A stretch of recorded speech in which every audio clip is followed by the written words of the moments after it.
Thank you all for being here. We got a couple of folks that are sick and won't be here. We also have a couple of new people that are on the board.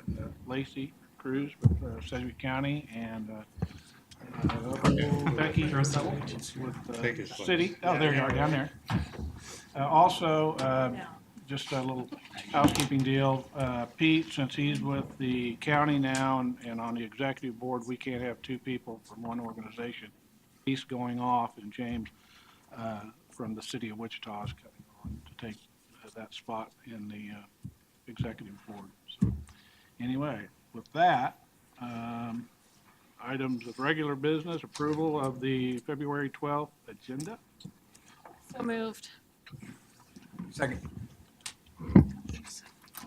Seconded to approve. All those in favor say aye. Aye. Opposed, motion carries. Approval of the minutes of January 8th. So moved. Approved. Second.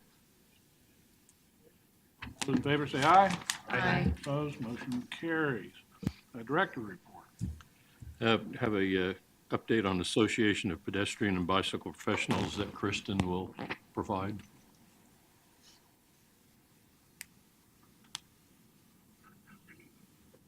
Thanks, Phil. Yeah, we just wanted to make a quick announcement and let you all know that we partnered with Wichita Transit to bring a series of webinars this year that's put on by the Association of Pedestrian Bicycle Professionals. There's a handout in your packet that looks like this. We just had our first webinar last month, and we'll have the second one in the series, I guess, next week. And really a diverse range of topics.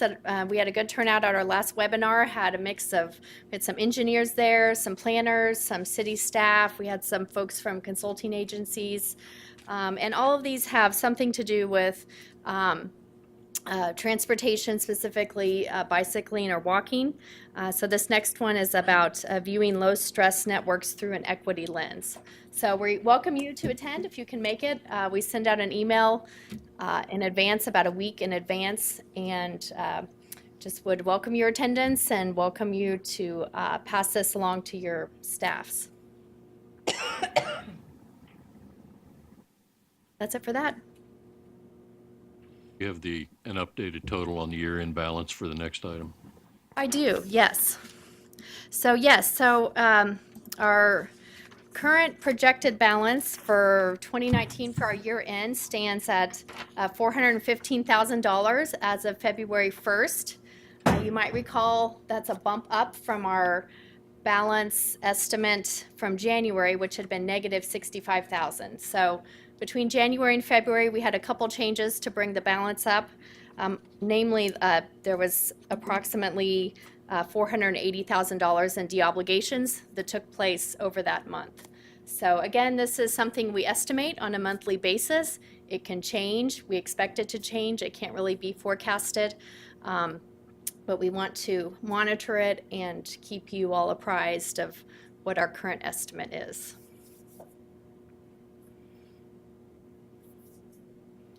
Kelly, Arnold, just I introduce, the other folks that are coming on. I'd like to thank you for serving on this board for the last several years. We appreciate it. Thank you for your time. Legislative Task Force. In your packet is a copy of a kind of an abridged version of the findings of the Legislative Task Force. And I have to be kind because Mr. Moriarty and Mr. Hine are here, and I don't want to offend them. There were several meetings across the state that the Legislative Task Force held and got feedback from a lot of different stakeholders in the transportation system. And a lot of it is due to the fact that the State Highway Fund was kind of had a lot of money taken out of it over the course of the last 8 years. The Wichita Eagle reported about $3.3 billion was taken out of the balance of the State Highway Fund. The task force, one of their functions was to try to come up with ways that would kind of build the highway fund back up. And some of the findings that the task force had was coming up with a program authorizing general transportation planning for at least 10 years And the basis for those programs would be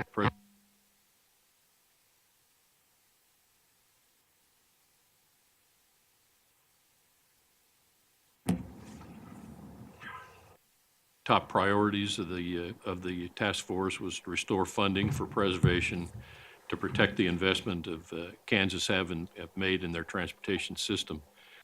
I don't know how many people know that Kansas has the fourth highest total of highway miles in the United States. Only California, Texas, and Illinois have more highway miles than Kansas, and it's a large expense to keep that many miles updated and to the condition that KDOT has done in the past. In terms of project recommendations, they're looking at doing the 21 modernization expansion projects that were announced under T-Works but delayed, and they want those to be a top priority for those projects to be let within 4 years.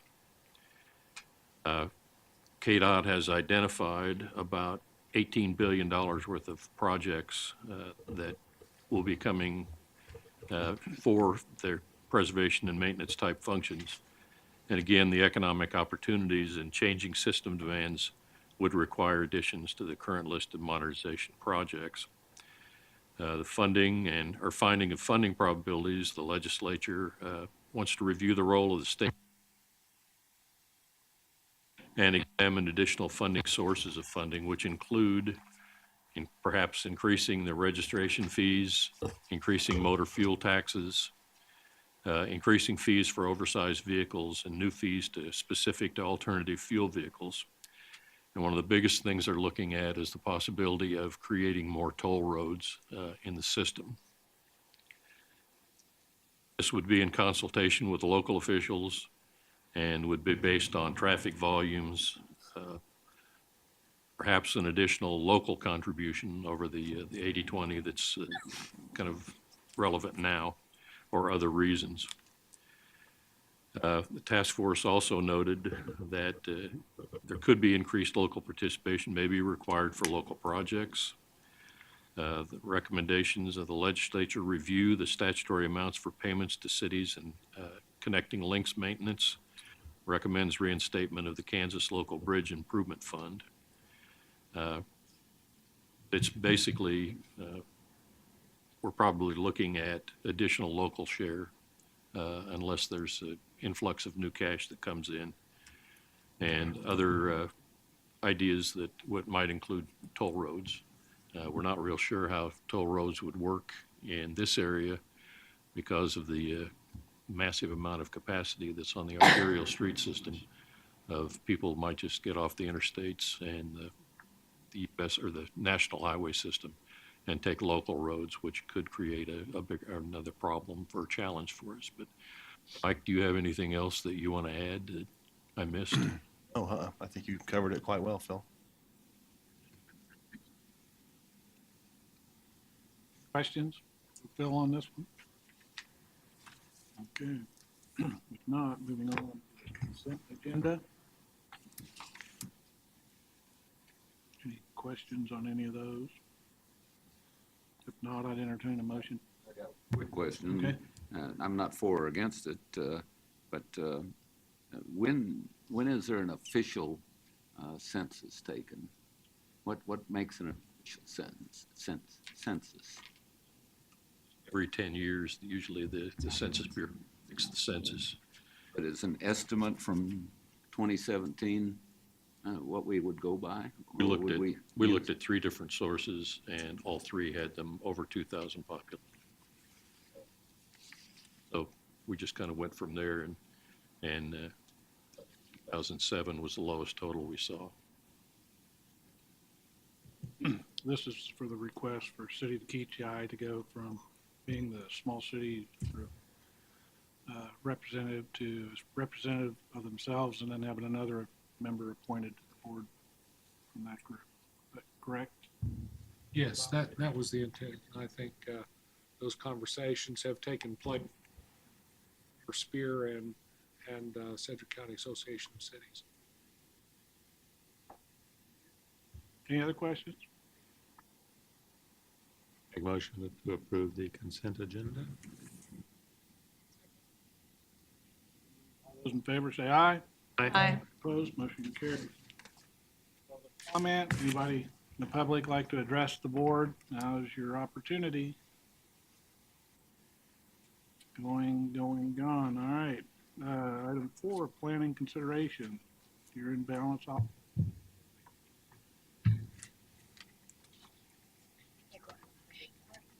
Yep, sorry. Can't hear very well. The audience.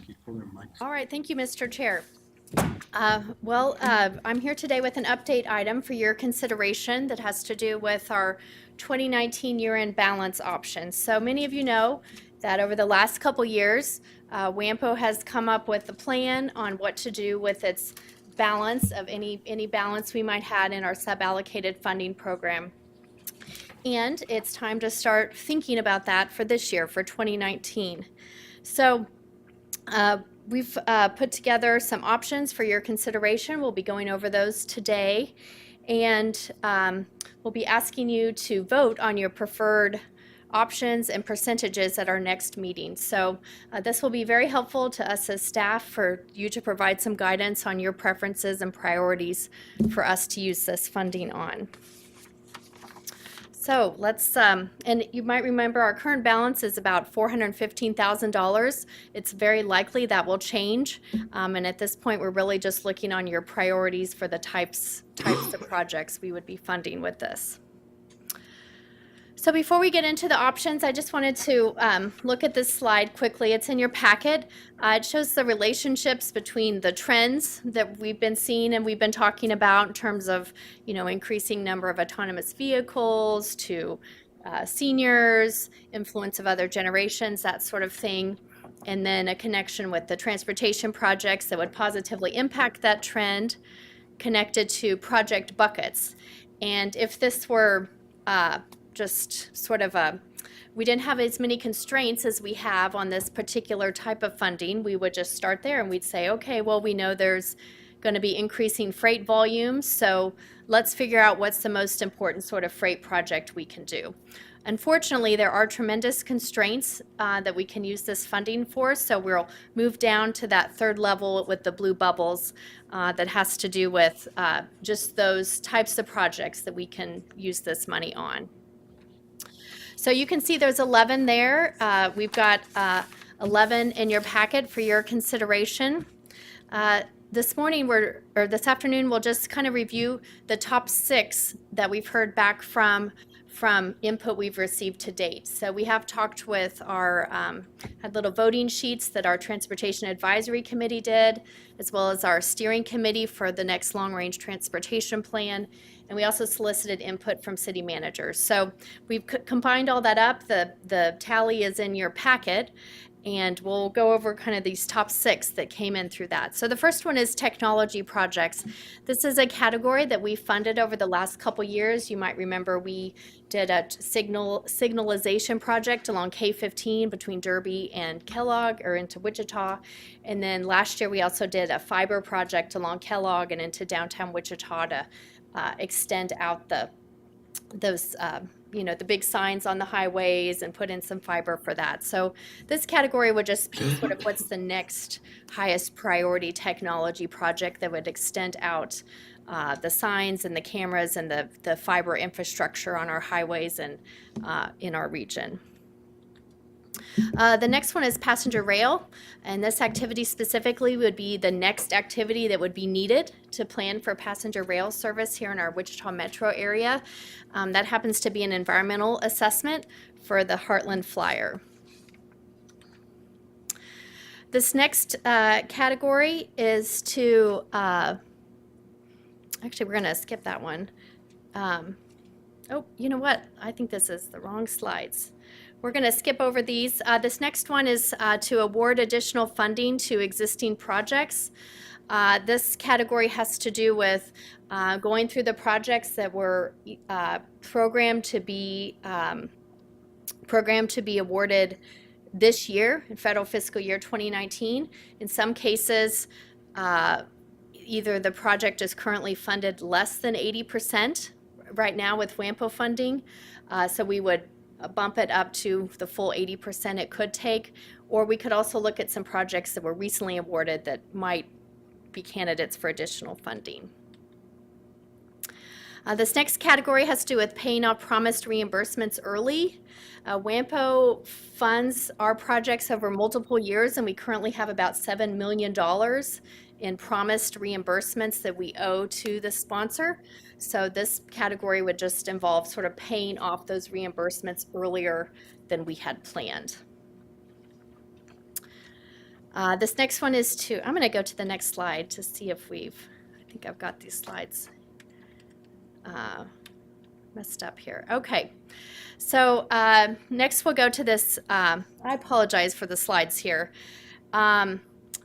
We will restart here. So this first one is to contribute to the North Junction right-of-way acquisition. This project, you can see from the votes there on the right, received the most votes from, again, the input from our Transportation Advisory Committee and the Steering Committee for our long-range plan. That would involve contributing our balance to purchase right-of-way at the North Junction project, which is on the north side of our metro area. It's where I-235, I-135, K-96, and K-254 all come together. So this one does have a couple of terms associated with it. One is that it would need to, the environmental assessment that's currently undergoing would need to be completed. And also a local government would need to assume responsibility for any amount that WAMPO contributed to this federal funding in the event that that project is not built within 20 years. That's a federal requirement. It must be built for 20 years. We've talked about the next vote getter that had 13 votes to award additional funding to existing projects. We've talked about technology. We've talked about paying off promised reimbursements earlier. The second to the bottom one is to contribute to Wichita Transit's capital needs. This would be where we would pay for perhaps a replacement vehicle, a bus or a trolley for Wichita Transit, or perhaps a building that they might need. This is also something we've done in the past with this money. You might remember, I think a couple years ago, we bought a replacement bus for Wichita Transit with this funding. So again, I apologize for the slides. These are the sort of the top 6. You can see the way the votes were divvied up there and the numbers on the side. Those again was input from both of our technical committee and the steering committee, as well as we did hear back from one jurisdiction from their manager. So I did want to sort of leave a few caveats. Most of these options would require a 20% local match that some entity would need to bring forward. These are all sort of subject to the official okay from KDOT. We've been in conversations for the last couple months, and I feel pretty comfortable going forward with these, but of course they're all subject to their okay. And we are sort of in the process of identifying the exact projects that would fit under these categories. So I would recommend you, if you have a minute and haven't had a chance yet, to look at some of the input we've received from those 2 groups. And then I just wanted to leave with sort of what's the next steps here. So, we're glad to answer any questions you might have on these today. At our next meeting, we'll be bringing a proposal for your consideration for action that's our best attempt at sort of the input we've received to date, perhaps from this meeting today, that we would ask you to vote on, or of course, any member is welcome to bring forward their own proposal also.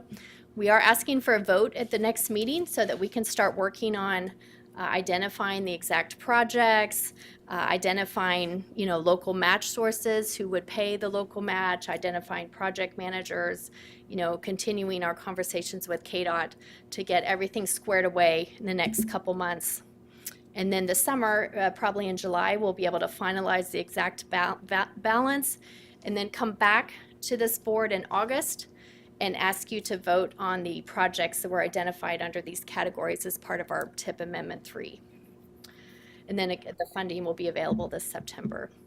So at this point, again, we're really looking for your guidance on your priorities and your preferences for how to spend this money and use this money in the best way for our region, given the constraints it has on it.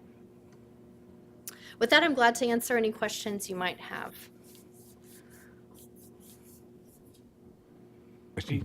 Thank you.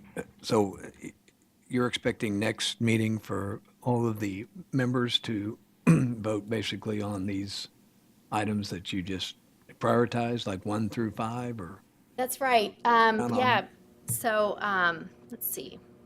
So, we'd have this list of, we have 11 there to choose from. This is sort of the top 6 that we've heard from to date. And so we'd be looking for which of these, and then also percentages that would go along with this. So, maybe you want to do 25% to 4 of these buckets, or maybe you want to do 50% of our total balance to 2. That's the sort of vote we'll be looking for. Are you going to be able to get us in advance so we can review with our jurisdictions? A The little bit. proposal? Yeah, well, just this vote. They don't want to represent, I don't think each one of us want to misrepresent what our fellow councils and jurisdictions feel. I don't know if I'm speaking out. I don't want to be a lone ranger on this, but We'll have the list and data available with the next agenda. and it looks, okay, and then lastly, it looks like most of these things looks like there's a theory of regional significance, which is a bonus from my perspective. Yeah, we'll try and get those out in advance of the agenda so you can have a chance to have input so they can tally it and bring it back at that time for a more in-depth discussion on it. Bill, when you said you're going to put a list together, is that of outstanding projects or costs? It's a little hard to talk about arbitrary percentages if I don't know what the pool of projects is. How much money, for instance, for the North Junction? What projects that are already funded that look like they may need additional funding? We probably would have to do some kind of a percentage breakout based on what we are forecasting for year-end money. I guess I'm more interested in the pool, right? What's on the front end Right. that could require funding in these categories? And then we can make a better informed decision on what percentage would go into what bucket. I think we can put together some kind of a listing. It's pretty easy with the tip stuff that we have now, so we'll try to do that. Which brings me to my question on the funding that went over budget and need extra funds. Who and how is this determined? Who determines it and how is this determined? That they receive additional funds? Kristen, you want to? Sure, yeah. So WAMPO has had a longstanding policy of a capping policy. So if we award funding to a project, that's what we award to. We don't award any additional regardless of what happens with the project. So in this case, there are several projects that are scheduled to let for construction this year, where we have not. Two things have happened. Either we have not awarded the full 80% that they could be awarded because of several reasons. One, maybe the city did not request it when they applied for funding. Perhaps there wasn't enough funding to award them the full amount they requested, and so the selection committee decided to just sort of award what was available. Many things can cause that to happen. So there's that category of issues where a project is scheduled to take place and we have funded what we can with WAMPO funding, and then the balance is made up of funding from the local government. So there's that instance that would fit into this category. And there's other instances of projects where under the course of construction, there's a change order or something has happened to cause the cost to increase more than what was originally projected. KDOT is the one who actually crunches the numbers and determines this, because the grant is between the local government and KDOT. But we could go back, maybe the last year or two of projects and see, are there projects in fact where this happened, where something caused the project to exceed what was originally budgeted, and in that case, the local government would have just made up the difference. But if you go back that year or two, if those projects are finished, why would you allow that money when the city or the entity has already paid it? Well, that's the choice of this group. The mechanics of how it would work is KDOT would reimburse that community with WAMPO's federal funding. So it would sort of offset what they've paid for it. But in no case we go more than the 80-20 split. We don't, if say it comes in and there's money left over, we still don't go over the 80-20. We try and keep that same split as it goes. I mean, we've awarded 80%, there's money left over, and we're not gonna offset into that 20% that the city's paying or the That's county. correct. The most WAMPO could contribute to any project is 80% of the construction cost based on federal rules. Federal rules require an 80-20 split for any use of their funding. I have a quick question, maybe just clarification. You're asking us for the next meeting to select of the group of 11 or of just these top priorities of 6 or 5? 6. Is that we're coming back to rank the 6 or list the 6, or are we coming back? Because we got the most feedback on the 6, we'd Okay. like to keep it at the 6 total. That's just fine. to keep from Sure. the vote being so spread Sure. out. That's fine. And then my second question, just for clarification to Mr. Layton, for each category, are we going to have a list of projects or outstanding, or maybe a little bit more detail for each category so we can see examples? Yes, we will. You were going to come back with that? We will. Okay, perfect. Any other questions? Okay, thank you, Kristen. All right, thank you. New business, action, metropolitan planning, transportation plan. Chris? Thank you. Chris Upchurch, Principal Planner with WAMPO. Here to talk to you about our Metropolitan Transportation Plan.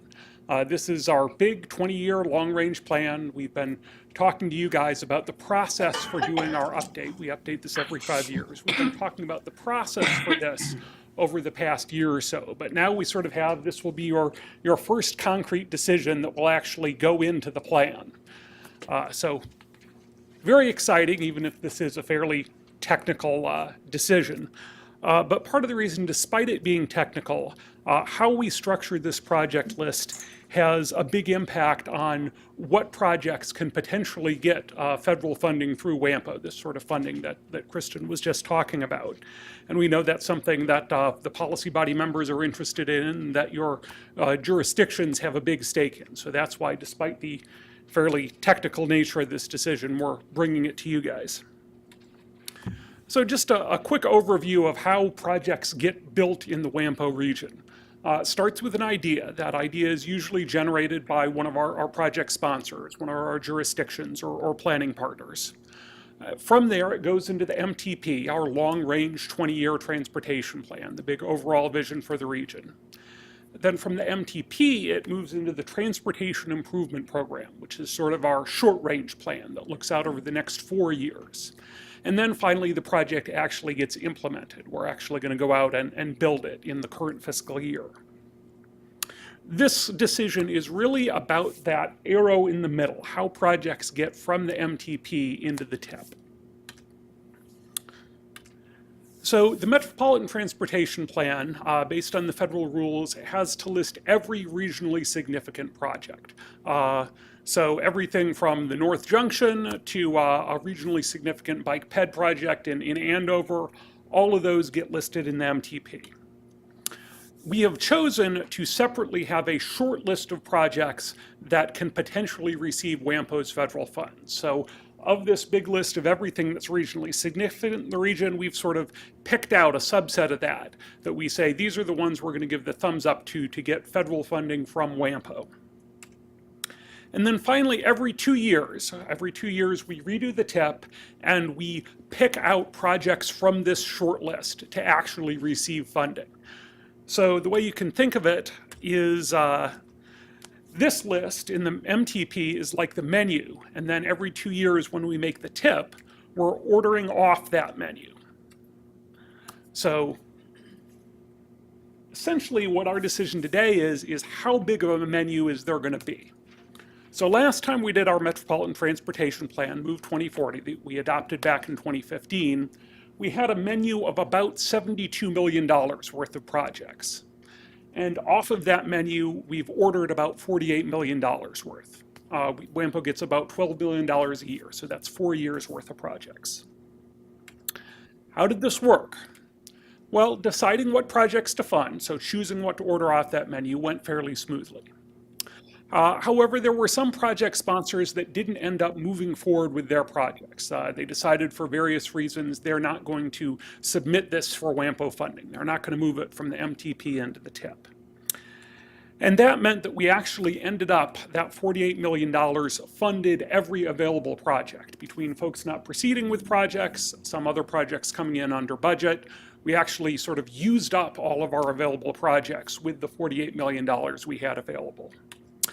And this led to some criticism from several people, including policy body members, about the lack of flexibility. They felt that this $72 million menu was too constraining.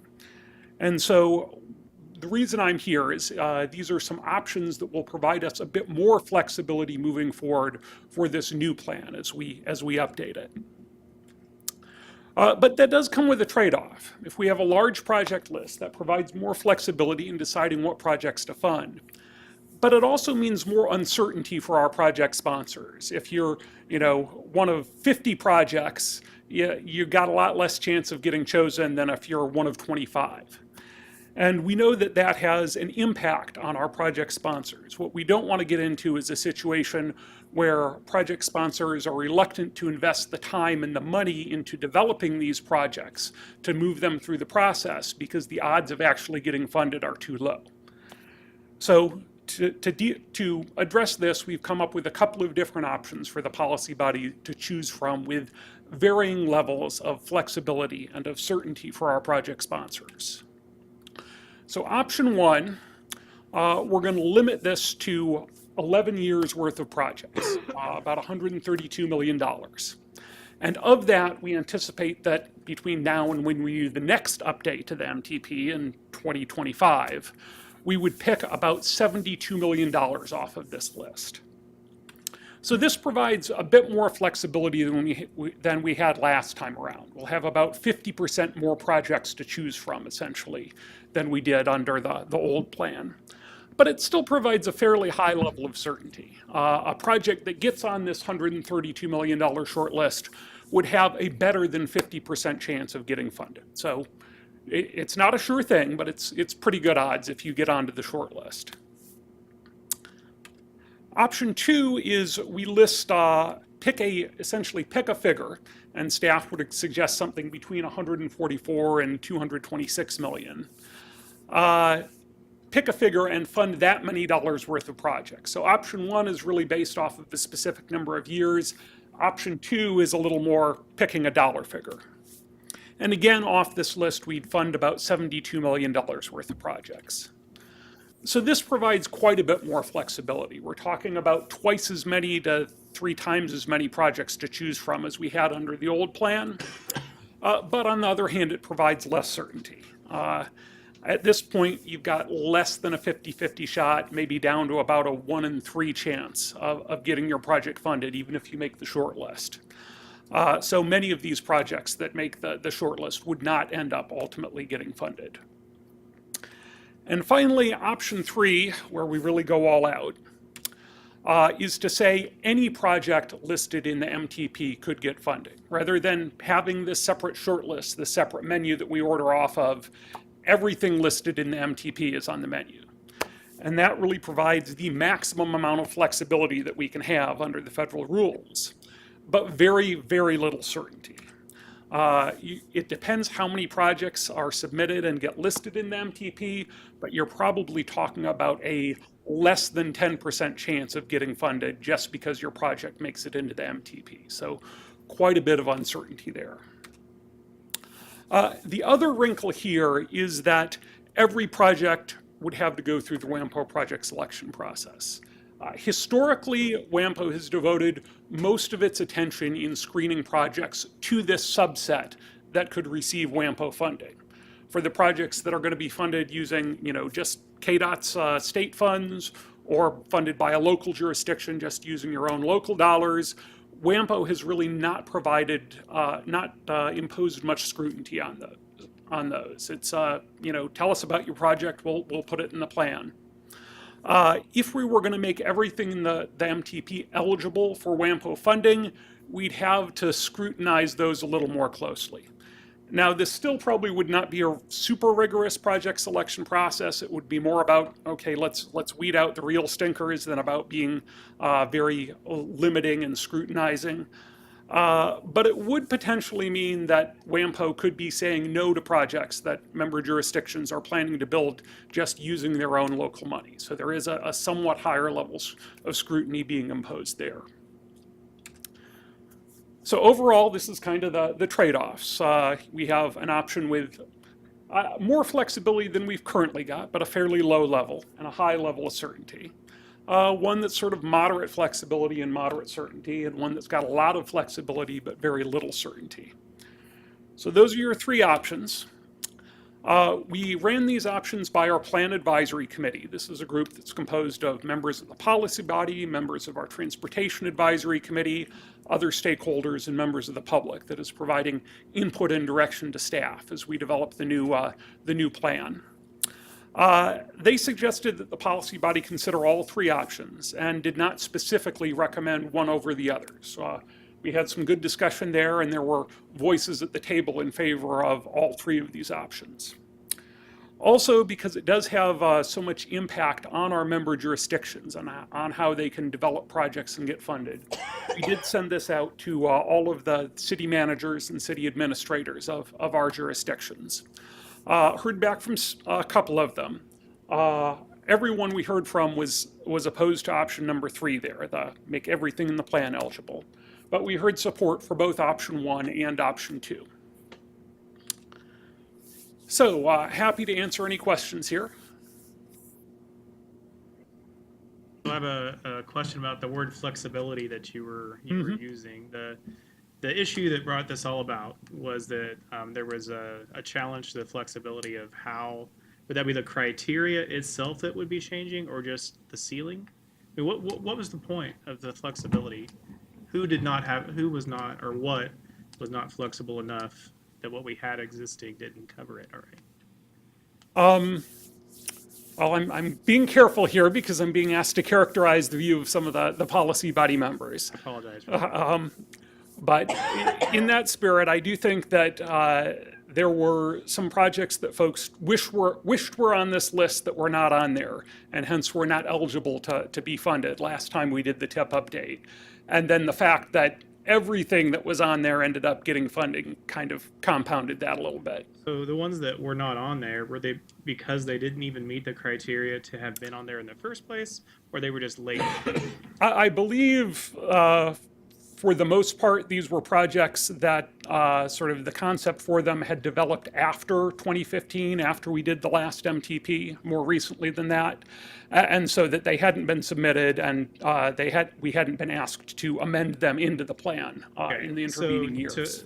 I don't think this addressed the point if next year, after the year after, suddenly there's a project that's should be part of this but wasn't because of one of the, this doesn't address that. I feel like if we were to change this, it would be to open up the ability for us to, if like the North Junction came, it was new, past we could have injected that in through a process after the fact, but this still does not address that flexibility issue that brought this all about. I think it addresses some aspects of that, but not others, I think is a good characterization of it. Okay, well, I guess the question is, would any of this fix the exact issue that brought this all about? I think it would fix the issue of sort of running out of projects to fund this last time we did the TIP, having more options there, which was part of this. It would not directly fix the issue of late-breaking projects, I'll put it that way. It would indirectly affect that, just because if the project list is bigger, it's makes it a little easier to amend stuff in and out, particularly under option 3 where everything in the plan is eligible. But even with options 1 or 2, if you've got more stuff in there, it's easier to pull something out and put something else in. Whereas the project list was short enough last time around, it was hard to find something that people would be willing to pull out of that list in order to slot a new project in there. I guess to me, it doesn't sound like it fixes what the real issue was before. I would have rather made a change that would allow us to inject on the fly if we needed to and maybe knock something out, although I'd never want that to happen. But with the understanding of what the project was and its impact, maybe that would have been And if that, process for that. I will say, if that's something that the policy body as a whole is interested in, we can definitely, I think that's a decision that staff were planning on looking at later in the process of developing the MTP. And if the policy body as a whole is interested in that, we can definitely make that something that we bring to you guys. The scary part of that is if something's already coming up and it's already been approved for funding, for it to be knocked out is probably not something I would be for. And I don't mean it that way. I just meant if something comes up and there's extra funding and it wasn't in it to begin with, then a process to allow it to be part of it. Yeah. And kind of tapping on with what you've been saying, Troy, I think there's an opportunity for education for city staff, particularly as far as how this is developed. Knowing what I know now, I would like to throw in a whole bunch of projects into the MTP so I have the flexibility in the next several years to decide what project is my hottest one, because what my hottest project was in 2015 is not necessarily my hottest one today, and to have that flexibility to move forward with kind of picking and choosing for my own self. And then if going through the TIP process, if it gets funding, it gets funding, and if not, it doesn't. But having that education for city staff as to how the project process works. But Troy, I agree, this is not solving the problem of a project that's not in the MTP because it wasn't envisioned in 2015 or today when the MTP is developed. So if there is a process to revise the MTP, that's something that we need to be educated on as well. I think some of this is going to be addressed in the next item that we're going to talk about. Of course it is. But I agree with the comments so far. I think option 1 gets us, I think it's a nice approach because it gives us the predictability. If we get projects in, we know that they're in and allows us to plan for that. But it also has that 25% bump, so we don't have that issue of running out of projects, right? So we have enough. And I think you're right. If what we still need is that amendment process where we all agree on the rules up front on how a project would be added or how a priority could be switched. Chris, how come, you mentioned in your presentation that you surveyed the city managers and the option 3 was not favorable? Was there a consistent theme why, or they're just not fair? My impression it was mostly the lack of certainty that was leading folks not to favor it, that they felt that it would be hard to rely on WAMPO essentially if there was such such low odds essentially of getting stuff that was in the MTP actually funded in the TIP. And answer, let's do a case. I heard what Bob's saying too, and I tend to agree that if we can have some kind of a amendment process or appeal process, whatever you want to call it. But if you said, let's say a couple years ago that all of a sudden the Tyson chicken thing was coming in, but it was not on any 2040 plan for sure. So would we be able to insert an appeal process to help supply infrastructure, roads, whatever, on something that totally would have had? So under these options, would that be eligible to insert itself? These options wouldn't directly affect the amendment process. I'll be honest and say that the Move 2040 amendment process was a little bit of an afterthought, which may be why it hasn't worked as well for us as we might have liked. So I'm definitely hearing from the policy body that you guys are interested in that, and staff will I think definitely be bringing that to you probably sometime later in the year for your discussion, so you can figure out what direction we want to go with that. Last TIP program, like I said, we had more money than we had, but the time before, that wasn't the case. We had many more projects than we had dollars. Yeah, the first TIP iteration we did under Move 2040, the one we did back in, we did the selection process in 2016 for the 2017 TIP. That one, I think we had close to twice as many projects as we could fund. Right. And it's sort of your knocking stuff off the menu as you fund it. So the menu gets smaller as time goes on. I mean, so last one was kind of unusual that we didn't have more, so. Yeah, and it certainly wasn't what we were aiming for when we set the process up for it to work out that way. Option 2, where you expand that so you don't have that, but you don't, I agree, you don't want to have so many projects in there, it's like, why? So do you really want to spend staff time and dollars developing a plan that's got a 10% chance of being funded? That's pretty much, a waste of everybody's time. I think with a 2, I think is kind of where we're headed. Much better options.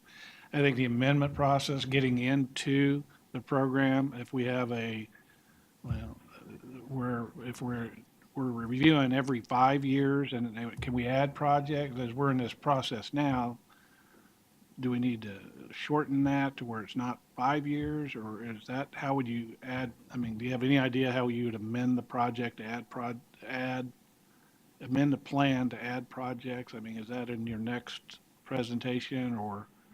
Yeah, being in the middle of doing this, I certainly would want to do the whole plan more often than every 5 years, given the amount of work.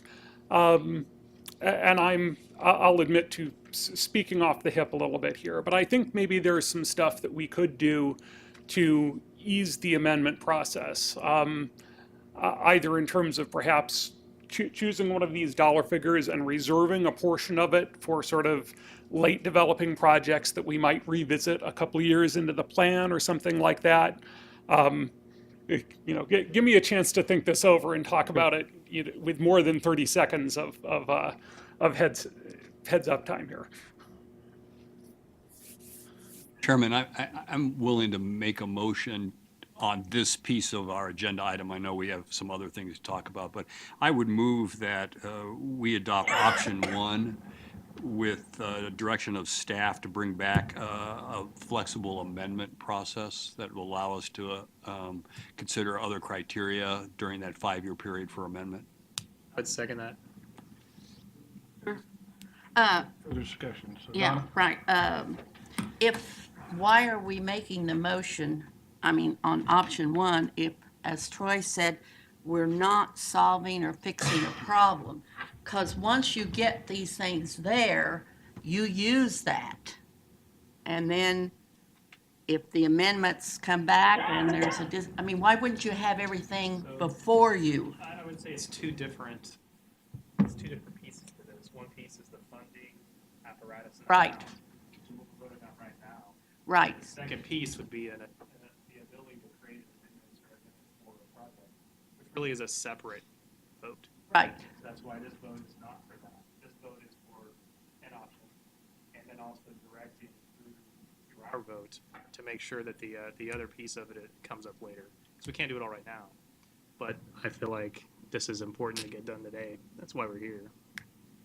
So I That hope I way they answered your have some question. direction on how to move forward, like say, is what you're saying is you got option Okay, 1. that makes But bring sense. us amendments bring us back You recommendations have to on the. understand, I'm new on the No, that's block, and fine. so I ask questions That's all right. to understand. We like questions. Thank you. You bet. So, are there any other questions or discussion? If not, the motion is to approve option 1 and direct staff to bring back options on how to amend the plan. Is that correct, Bob? Okay. All those in favor say aye. Aye. Opposed? Motion carries. Thank you. Thanks for that amendment. Thank you. All right. Thank you, Chris. Bill, you want to go on to the next part of it?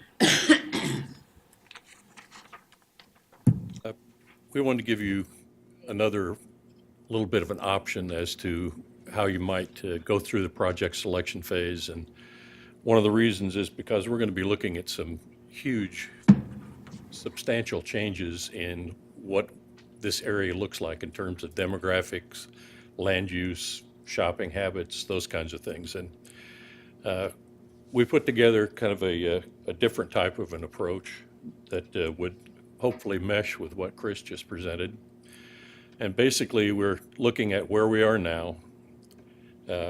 We've made several presentations, I think over 30 presentations to stakeholder groups and different people who are interested in transportation systems.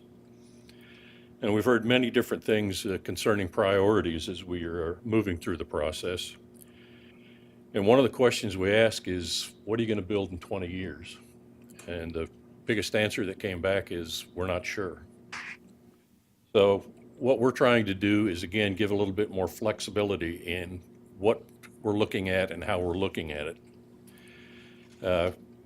In terms of how do we plan for changes over the next 20-year period, we're looking at this 20-year project listing of breaking that down into 4 5-year planning cycles or planning stages that would give you a little bit better idea of what you're going to build over those 5 years, and we can make that conform with the TIP as we move along through that, or the Transportation Improvement Program. The basis is that times are changing drastically, and meaning that preferences change. And many trends that we are following show that some of the demographics in one of those big changes is that 25% of the population is going to be over 65 years old in 9 years. And we're looking at other project or preferences, purchasing choices. Basically, people are buying most of their goods, or a lot of their goods, online or using their cell phones. And we're looking at housing choices. About 12 short years ago, 91% of housing permits were based on single-family permits. In 2017, 43% were based on single-family permits. It's different with the smaller suburban areas, but we're looking at an overall trend for the WAMPO planning region. We put together this kind of extra large spreadsheet that basically shows the transportation systems and the analysis of what happened over the 60 years from 1950 to 2010. When you look at it, the leadership generations were the silent generation, those born from 1921 to 1945, and the baby boom generation born from 46 to 64. When we're looking at the next 3 decades, 2020 through 2040, we're looking at the possibility of 4 different generations having an impact on how the transportation system's planned and developed. The baby boomers are still going to have a lot to say, but in 2028, the age range of baby boomers is going to be 65 to 83 years old. I know that very well because I'm kind of experiencing that as we go along. But you're looking at also, if you look at the chart, you're looking at a different racial composition. We're looking at household size shrinking drastically. We're looking at 2-person households shrinking drastically. 40% of households in just the Wichita area are single occupant housing, and that's supposed to go to 50% by the end of this planning period. The Census Bureau is also saying that over 80% of households are going to be childless during this planning period. So a lot of effort went into trying to make this as comprehensive as possible, and it's kind of the basis for what we're doing in terms of planning for the future. Again, this shows that the baby boomers, and the chart shows the baby boomers and silent generation were the primary movers for the past or the current transportation system. And over the next 20 years, the millennials and Generation Z and Alpha generation will also be very instrumental in the decision-making process. And it's kind of interesting to note that 2020 Generation Z will pass the millennials as the most populous generation. The chart showed how leadership and therefore policy outlooks might change. We're projecting substantial changes in transportation networks and mode choices. I think we're going to be looking more at transit system changes, the use of transit. Transportation network companies, Uber and Lyft, are going to be even more predominant. Uber's revenue last year was over $26 billion, and Lyft, a relatively new company, was over $1 billion in revenue. Racial makeup is going to change, decreasing household size, number of childless households, and again, the number of single occupant households. In concert with the changes, we also see an increase in the amount of federal and state funds. We don't see an increase in the amount of regional transportation funds from the feds or the state. And that'll probably remain at $12 million over the foreseeable future. What we've heard, while the primary focus on funding allocations will likely remain the investment in existing streets and highway system, we feel that's going to be the predominant usage for at least the next 10 to 12 years. But we also had people in the community calling for different types of uses, and those elements include better coordination with probable changes in lifestyle, demographic change and how we address that, land use changes. I think there's still going to be the suburbs are going to be growing, but there's going to be a change in infill type developments in the core cities. And we're looking at the possibility of repurposing some of the infrastructure that doesn't provide the same service it once did. And one of the favorite examples I have is George Washington Boulevard. When I was a kid growing up in this area, George Washington Boulevard provided the primary route for Boeing traffic, and it carried about 45,000 cars a day. Latest traffic counts show it carrying 3,000 cars a day. So does it still need 4 lanes? Does it still need all of the sets of signals? Could it be used to maybe be a model for a complete street type function, which would incorporate more active uses, maybe some specific uses for how it works?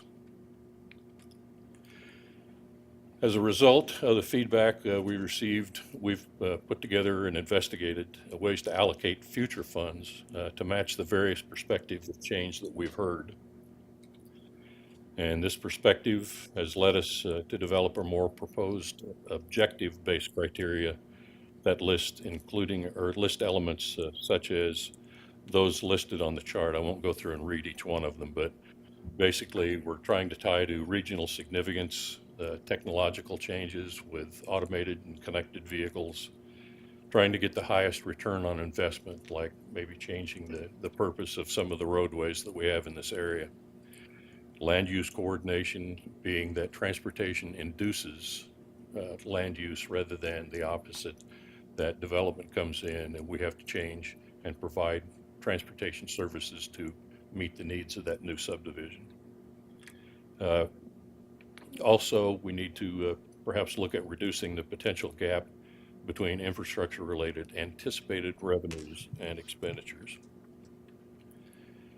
So again, we're proposing to break the overall planning period into 4 5-year planning stages, and we're thinking that this will provide more flexibility, regional flexibility, giving a larger menu of submitted projects, enhancing the opportunity to accommodate priority changes, and providing a funding buckets, or list of funding buckets initially proposed that would include transportation options, including regional transportation. One of the things that was included in our Unified Planning Work Program last year was the possibility of expanding transit services into the WAMPO region. We're seeing more and more possibilities of that. The study is underway, and we're working with Wichita Transit to try to develop a stakeholders group and putting together some ideas of how we can put that together. We're also looking at major regional priority projects. This would include like the Northwest Bypass, North Junction, East and West Kellogg, ARC 95 projects like that that could have specific range of funding. Preservation and maintenance of existing roads and bridges. Again, we feel this is going to be the primary usage of the funds that we have. Technology projects in order to get ready for automated and connected vehicles, the automated electric trucks that are now going to be kind of a predominant usage by some companies. And freight preparation projects. And again, this is in response to the proposed 45 to 60% increase in freight traffic loads and frequencies. We're also looking at active transportation and safety planning and development projects, hike and bike type things, also pedestrian safety and getting people to work, school, and different areas using something besides vehicles.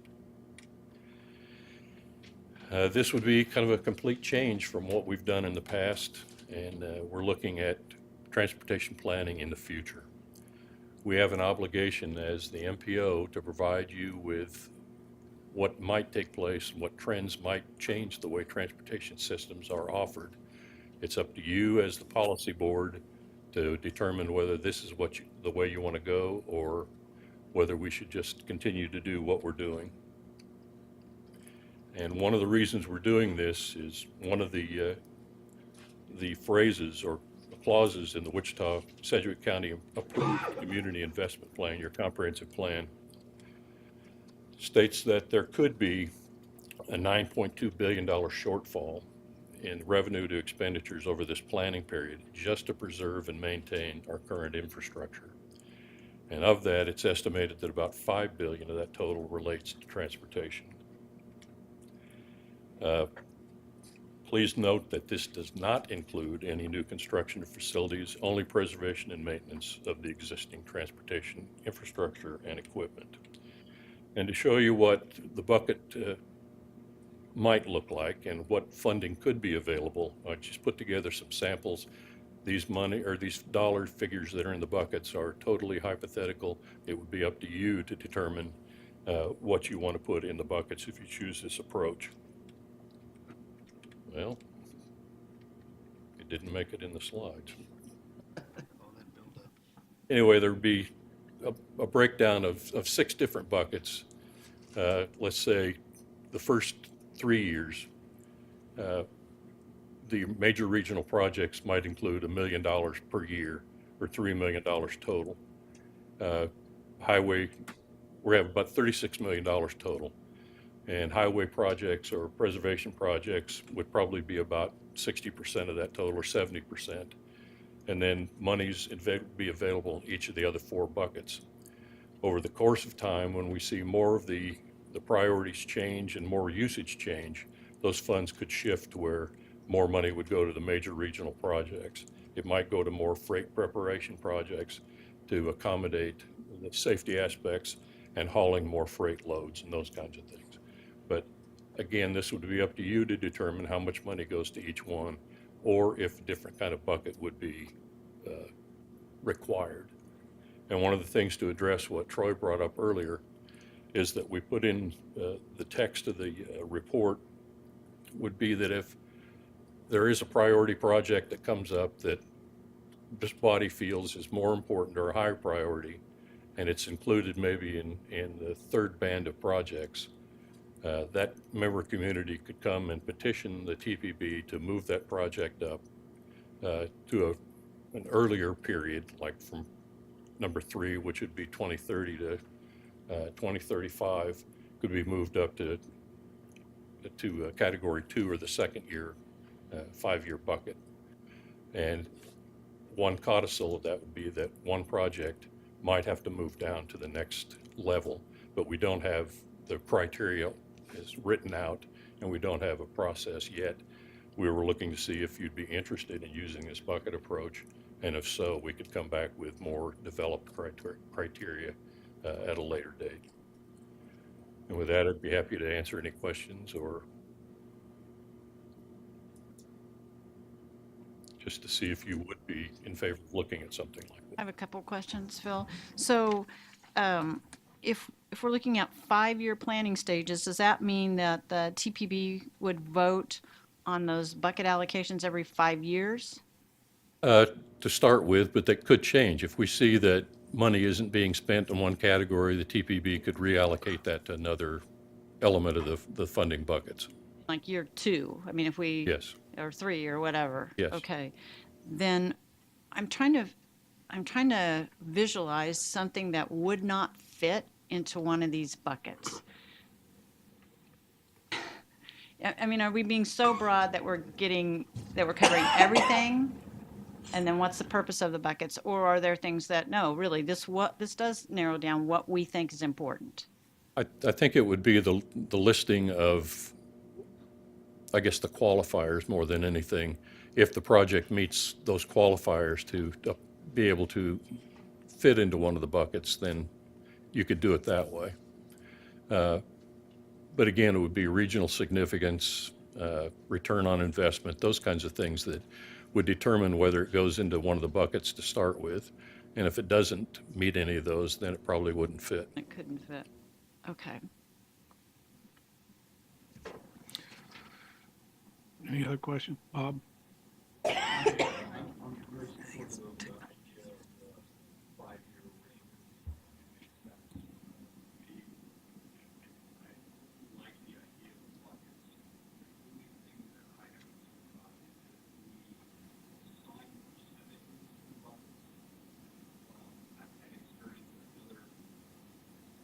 MPO in an earlier part of my life where we did that. And what happened was we would sacrifice projects in certain categories. And in other categories, we'd struggle to get projects. And it seems like we were always trying to rebalance. And what happened is we would have a category where all the projects that were submitted were funded, even though if they had to stand on their own, they probably weren't as high a priority as some of the projects in other categories that were denied.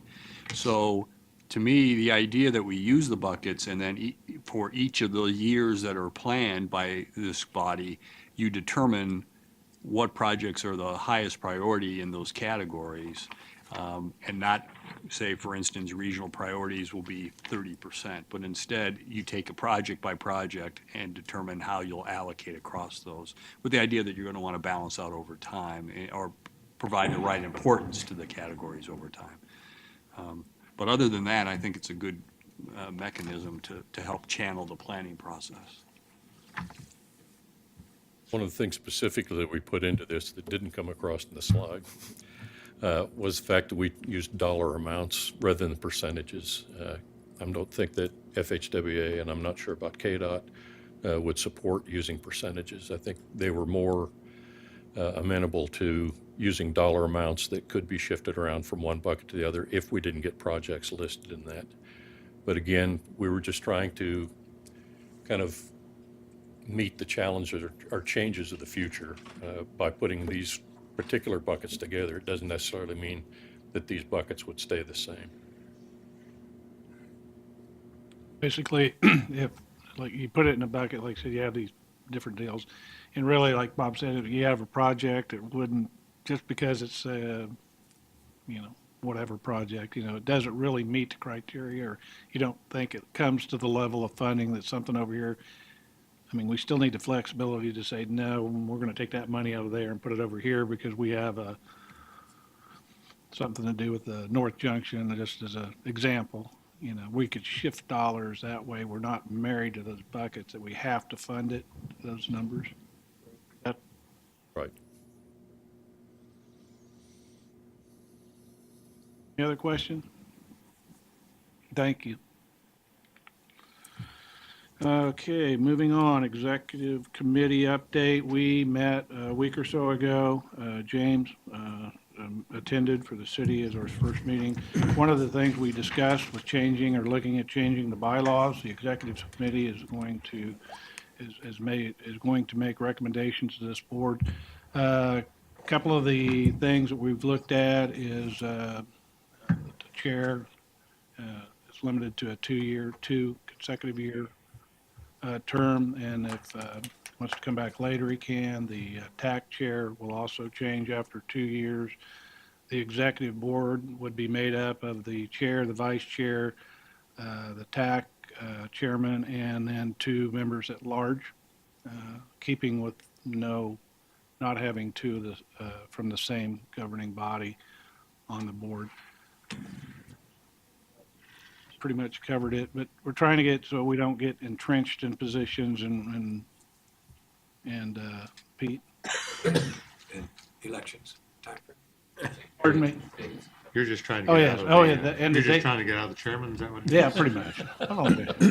And we also looked at changing the dates because the election cycles have changed on all city offices are now in the fall, that will move those into the, make the appointment and the chair and vice chair and all those positions will be in February instead of May as we do now. So just that way we know who's, and one of the questions was, well, would you put somebody on? And the likelihood of somebody coming onto the board and moving into one of those leadership roles very first year is probably not real high.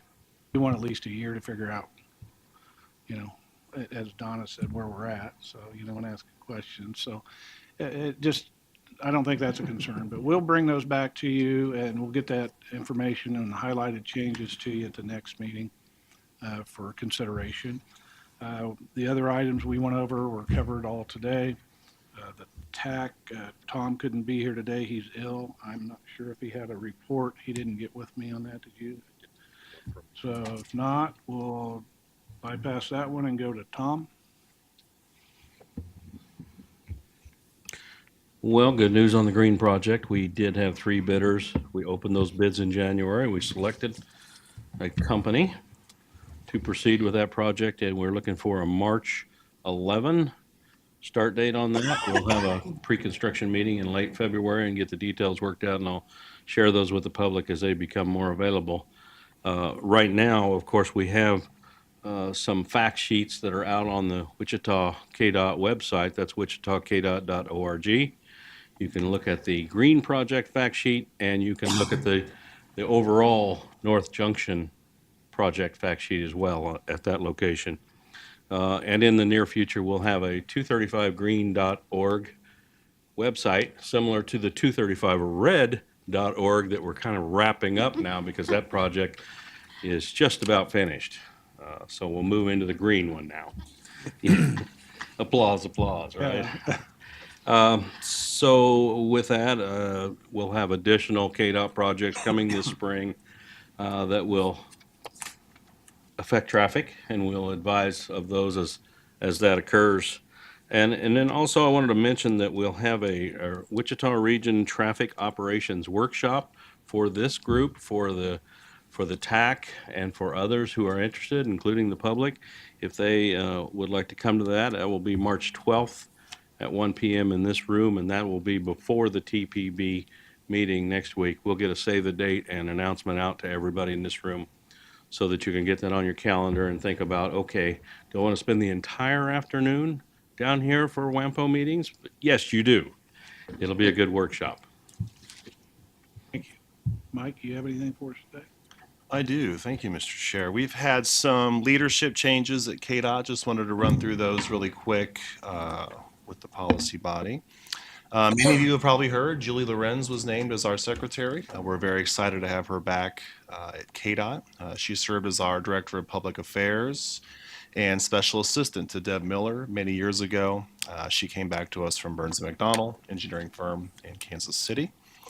We have a new deputy secretary as well. Lindsay Douglas was named deputy secretary. She started on Monday, so yesterday. It's great to have her back at KDOT as well. She is also a former KDOTer coming back to us from Union Pacific. Maggie Dahl is now our chief of staff. So she went with Julie to Burns & McDonnell, and she came back with Julie to KDOT. And lastly, we have an incoming state transportation engineer who is basically our chief engineer, Bert Morey, also a former KDOTer. Bert went to the city of Overland Park. He served as their city engineer for several years. He's on his way back as our chief engineer. Catherine Patrick will be the outgoing chief engineer. She will assume a role as special assistant to the secretary. So that's an exciting role for Catherine. In addition, more in my world, more directly, I guess, in my world, my former assistant bureau chief, Devonna Moore, she moved on for an opportunity in the private sector. I am pleased to report we have promoted Corey Davis into the assistant bureau chief role, so you may see him here from time to time. Other than that, my administrative assistant's going to retire next month, so that's the one that impacts me the most. Your world. Exactly. Thank you, both of you gentlemen. Is there anything else anybody wants to bring up? If not, we stand adjourned.